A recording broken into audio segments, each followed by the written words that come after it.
मैं डॉक्टर इंदिरा गोस्वामी, सह आचार्य गृह विज्ञान विभाग, महारानी सुदर्शन कॉलेज बीकानेर से MA final year home science के paper 8 extension technique and programme के अंतर्गत प्रसार शिक्षण प्रविधि विषय में समूह संपर्क विधि पर चर्चा करने के लिए पुनः उपस्थित हूँ।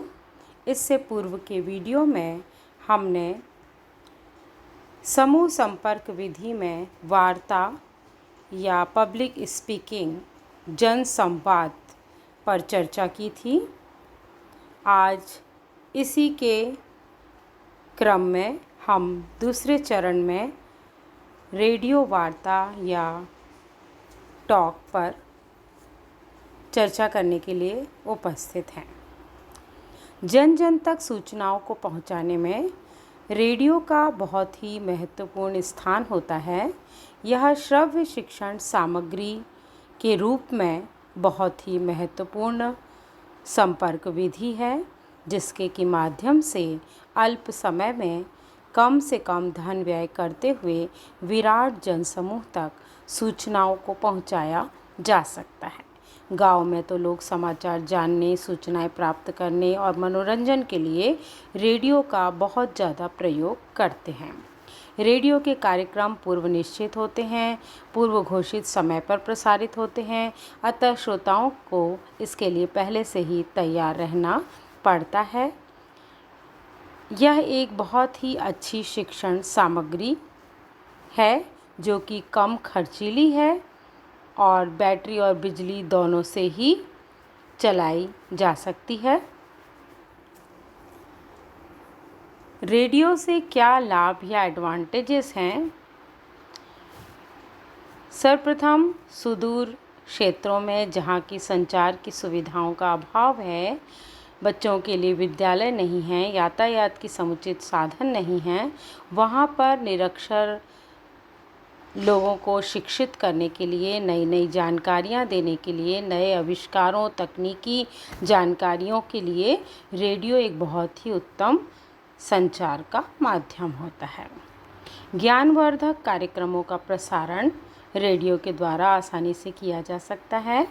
रेडियो के द्वारा बच्चों के लिए ही नहीं बल्कि युवकों, महिलाओं सभी के लिए अनेक प्रकार की सूचनाएं और जानकारियां रेडियो के द्वारा प्रसारित की जाती हैं। देश विदेश के समाचारों का प्रसारण ऑल इंडिया रेडियो बीबीसी के द्वारा प्रसारित किया जा सकता है और घर बैठे ही हम अपने देश में बैठकर दूसरे देश के समाचारों से भी अवगत हो सकते हैं। विविध विज्ञापनों के लिए रेडियो एक बहुत ही अच्छा माध्यम होता है। महत्वपूर्ण समाचारों को जनसमूह तक पहुंचाने में यह एक बहुत ही उपयोगी शिक्षण सामग्री होती है। रेडियो के द्वारा नेताओं, विशेषज्ञों, वैज्ञानिकों के संभाषण को भी हम घर बैठे ही सुन सकते हैं। रेडियो मनोरंजन का भी साधन है।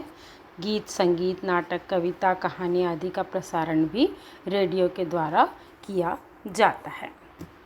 रेडियो द्वारा प्रसारित किए जाने वाले ब्रॉडकास्ट का समय लोगों की आवश्यकता के अनुसार, लोगों की समय या फुर्सत के क्षणों के अनुसार तय किया जाना चाहिए।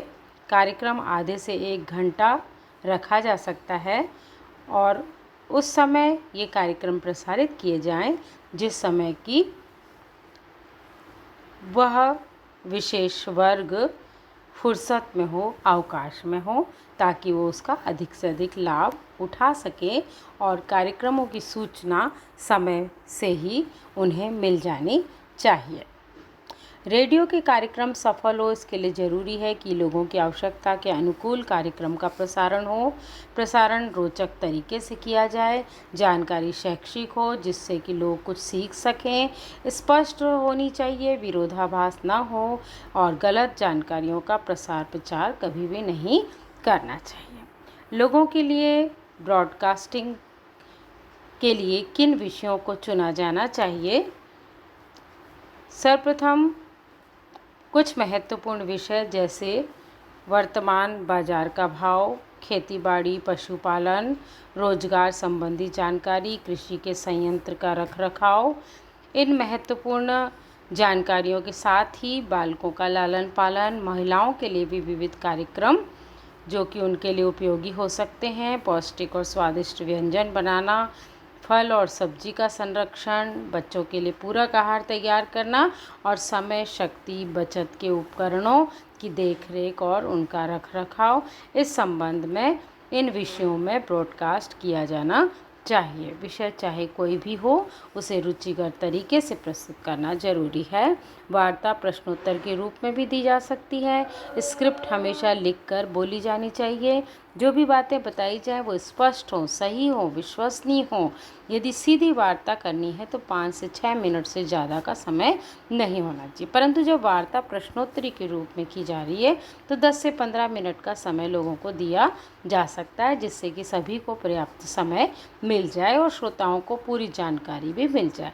बीच बीच में संवाद भी बोलने जरूरी है। लोगों की रुचि रेडियो के प्रति बहुत ज़्यादा होती है, इसलिए रोचक कार्यक्रम उनके समक्ष प्रस्तुत किए जाने चाहिए और विविध प्रकार के कार्यक्रम आयोजित किए जाएं। हर एक तरह के कार्यक्रम आपस में अच्छा तालमेल बनाते हुए प्रसारित किए जाने चाहिए। ब्रॉडकास्टिंग के कुछ मूलभूत सिद्धांत भी होते हैं जिनको ध्यान में रखकर हम रेडियो में प्रसारण कर सकते हैं। ये बिंदु हैं स्पष्टता, क्लैरिटी, विविधता या वैरायटी और जीवंतता, विविडनेस। रेडियो पर दी जाने वाली वार्ता हमेशा संक्षिप्त होनी चाहिए, छोटे छोटे वाक्यों का प्रयोग होना चाहिए, विचार स्पष्ट होने चाहिए, महत्वपूर्ण विचारों को बार बार दोहराया जाना चाहिए, उनको उदाहरण के सही व्याख्या करनी बहुत ज़रूरी है और उन्हें स्मरण कराना भी ज़रूरी है। भ्रम की स्थिति कभी भी उत्पन्न नहीं करनी है। वार्ता में उन्हीं बातों को सम्मिलित किया जाए जिस पर वक्ता का पूरा कमांड होता है। कठिन और तकनीकी शब्दों, जटिल वाक्यों का प्रयोग नहीं किया जाए। वार्ता का मुख्य उद्देश्य अपनी बात, विचार और तथ्यों को लोगों तक पहुंचाना है, इसका विशेष ध्यान रखना चाहिए। श्रोता के ध्यान को आकर्षित करने के लिए कहानी के माध्यम से भी उन्हें अच्छी बातें बताई जा सकती हैं। बोलने के समय वाणी में उतार और चढ़ाव का विशेष ध्यान रखना चाहिए। रेडियो स्क्रिप्ट तैयार करते समय ध्यान रखें कि आप जो बातें बताने जा रहे हैं वो लोगों के लिए उपयोगी हो। बोलते समय लगे कि उनके सामने श्रोता स्वयं ही उपस्थित हों। समय का ध्यान रखते हुए महत्वपूर्ण बातों पर जोर देना चाहिए। जहाँ ज़रूरत हो वहाँ अपनी बातों को दोहराना चाहिए और जीवंतता हमेशा बनी रहे, इसके लिए ज़रूरी है कि अपनी बात में हाव भाव के द्वारा उसकी अभिव्यक्ति की जाए। रेडियो की वार्ता में कुछ महत्वपूर्ण बातों का ध्यान भी रखना जरूरी है, जैसे कि स्क्रिप्ट सुअक्षर में साफ साफ लिखकर तैयार करनी चाहिए ताकि पढ़ने में कठिनाई ना हो। बोलने की गति हमेशा सामान्य होनी चाहिए, ना बहुत तीव्र गति से बोला जाए, ना रुक रुक के बहुत धीरे धीरे बोला जाए। आवाज़ का स्तर कमरे के अनुरूप होना चाहिए। वो आवाज़ हमेशा श्रवण योग्य होनी चाहिए ताकि लोगों तक पहुंच सके।